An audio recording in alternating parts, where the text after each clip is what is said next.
I wanted to test out whether the problems I was finding on the Insta360 Luna Ultra were isolated just maybe to the camera I had versus all the other cameras out there. So I did something a little crazy and I went ahead and bought another Insta360 Luna Ultra so that I can compare whether or not this is just a one-off issue with the camera that I got, or whether it might be universal or just some things that we have to deal with because of the nature of these cameras. So with that, there's three big issues I found.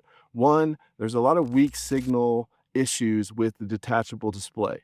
Now that causes issues because you're not going to be able to control the Luna at distance if it does get that weak signal, and you won't be able to record your voice as it'll be dropping out.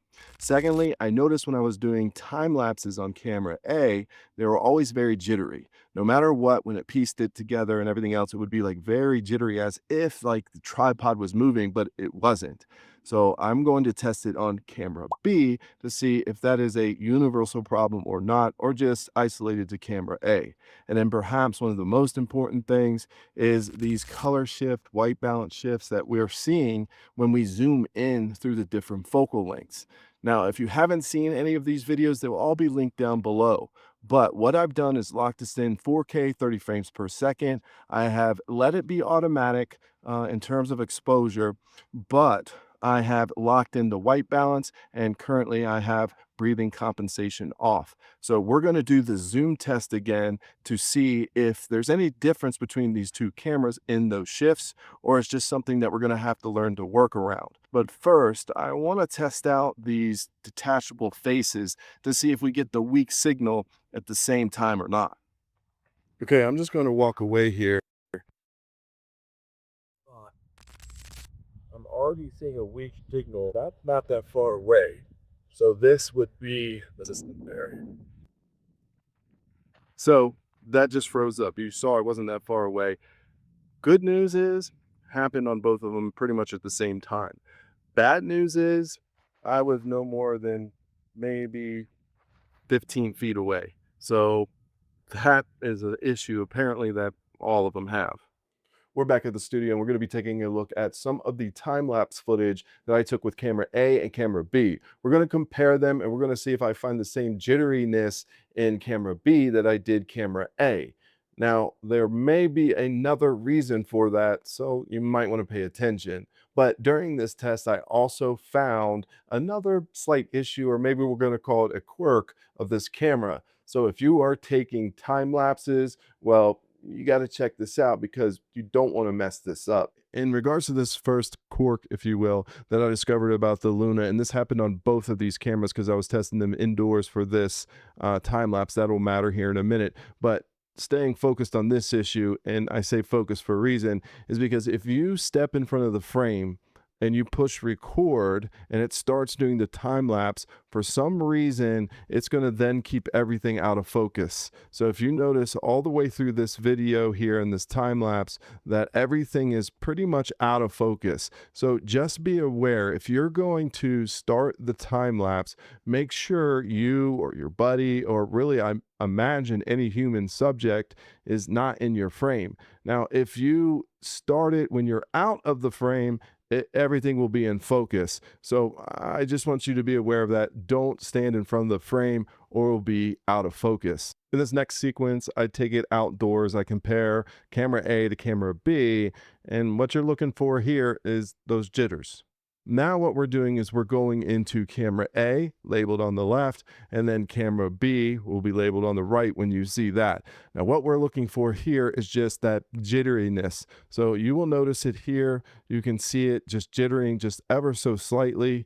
And then when we move in to camera B, you will notice very similar effects. So what I'm thinking that means is this isn't a localized issue to that one camera.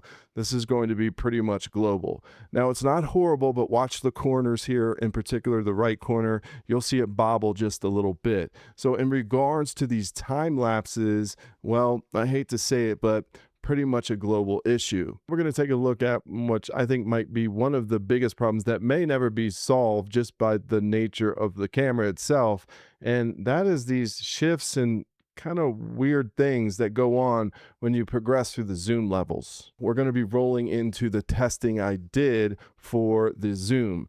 Some folks are going to say, well, you should have locked it into manual. That's why you're seeing all these exposure differences. And I completely get that, and I think it's valid. But if you are interested, links down below, I did a bunch of testing and I did lock it in manual and it made no difference, which some people even brought up, I think, as a valid concern. That doesn't make much sense. Does that mean the camera is overriding those settings if it is some sort of exposure issue?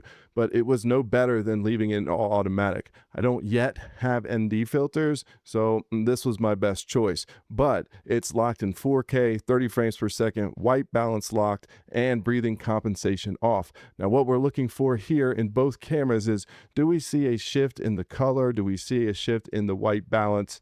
Do you notice any of that? So let's take a look at this. So this is camera A. Now we just zoomed in here going through the progression, and there's to 3x, and then we'll go to 6x. So again, you'll notice a little fade there. Now we're on camera B. We're in 1x. This goes to 2x. Did you notice that shift? Now that's going to be 3x, and now we're going to go 3x to 6x, and a slight shift there as well. Now what I'm doing is I'm doing a split screen. Understand these are on tripods, so they're going to be a little bit different in terms of where they're placed because they're not right next to each other, and the ground was a bit uneven. I lined it up the best I can. Pretty self-explanatory. Camera A is on the left, and camera B is on the right. So let's play this. So is there similar shifts in these cameras? And yes, I do see it on both of these cameras. So again, that to me insinuates, well, we probably have some type of global issue when it comes to that, or perhaps it's just the nature of switching to those lenses. Now in this, these are just stills that I took from the video just to compare like the color and the color consistency and stuff like that. So this is camera A here, and then we'll go to camera B. So we have camera B here. Take a look at that, and we'll scroll back here to camera A. So camera B, we'll pause it. There's camera A, and there's camera B. So camera A, and I'm sure if you pixel peep, you're going to notice a little difference. But in my experience throughout all of this, it's actually been pretty consistent in terms of the color. So once again, that's B, and I certainly notice a little difference, but again, remember, all automatic and at different angles, but I think the consistency between the cameras is good. So that is encouraging to me. Like I said, you may pixel peep and notice a little difference. I get it, but pretty darn good, I think. Okay, so what does this mean and what are my conclusions? Well, it means that it's a good thing that we're seeing consistency, but it's kind of a bad thing that some of that consistency isn't really what we probably expected. Now, when we look at the time lapse, I want to make note of something. When I film indoors, and that was that first part where it was out of focus, both cameras did not jitter whatsoever. I believe that this is because of the wind. And I'm shocked, but it does not take much wind to make that gimbal move. So my takeaway from this is if you are shooting any type of time lapse, you may not want to do it in the wind, or you may not care. It's not that big of a deal. It's barely noticeable, but it might bother some people. And I found if I messed with it a little bit and enlarged it a little bit, it really took care of it, and it wasn't as noticeable. But just keep that in mind. If it's windy condition, you could see some of that bobbles, but it doesn't seem to happen if there's no wind or you're doing it indoors. So I kind of think that is just the nature, again, of what it is, a gimbal stabilized camera that's affected by the wind.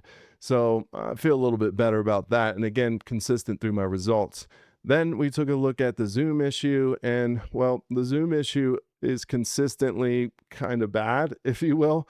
You notice those shifts in colors. Again, I do have a really exhaustive video and tests that I did on that, just that simple part. But now that I know that camera A and camera B are consistent, well, again, it's not just a camera issue, it's going to be widespread throughout the line. So my takeaway is kind of mixed. I'll have my full review and what I really think about this camera, but I am kind of pleased in its faults that the faults are universal, which says to me that It really isn't a QC issue. And that also represents a bit of hope, because that means firmware may very well solve a lot of this, and it will solve it globally, not just for a one-off camera, for example. So I think it's a great start by Insta360, and I think these tests are what they are. First gen bugs, first gen jitters, and maybe just the physics of it. I mean, you're going from one lens that has 1.8 aperture to another lens that has 2.0 aperture. That alone could cause something like that. But be on the lookout. I will have my full review soon, and I am getting some really cool ND filters from Freewell, so you won't want to miss that either. Anyways, my name's Hill Phantom, and I'll see you next time.